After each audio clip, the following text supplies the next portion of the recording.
Sal Bradley mentions that they're emotionally disturbed, and then others will say they were a mental case. But I would challenge to say that anybody who can find a way to plan and to organize and find themselves on a rooftop calculating, they're not mentally ill. In fact, these people are very precise and well thought out in what they want to do. The fact that it's being rumored that the former President Donald Trump did not plan to play golf until Sunday, and all of a sudden he wasn't even supposed to be at that spot, but somehow or another he knows to embed himself to check this place out 12 hours in advance. This is not a person that's mentally ill or mentally disturbed. This is a person who's well organized, calculating, willing to take risks, and take his best shot at taking out the former president.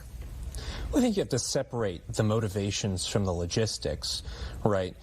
These people are clearly motivated by some sort of delusion of grandeur that they will bend the arc of history in their favor if they take out either President Trump or Vice President Kamala Harris or whomever the world leader might be who's under threat.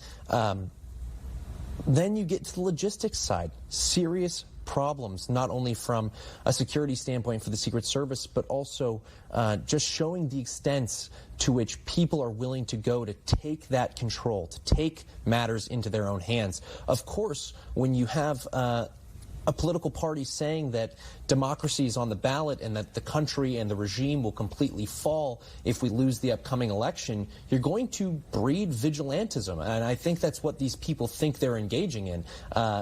It's despicable.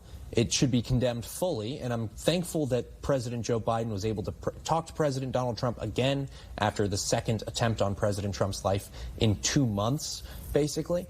I'm glad that Kamala Harris says that she condemns political violence in all forms, but I would submit to Kamala Harris, maybe you should repost that clip of you on Ellen in 2018 saying that if she was in an elevator with Trump, Mike Pence, or Jeff Sessions, maybe no one should come out alive from that elevator. Maybe we should revisit those type of statements and say, hey, I was wrong to say that in 2018. Hey, I believe members of my own party like Maxine Waters were wrong to say that we should go out in public and push back on individuals like Donald Trump or members of his cabinet back when Trump was in office and say that they're not welcome here. I would love to see that.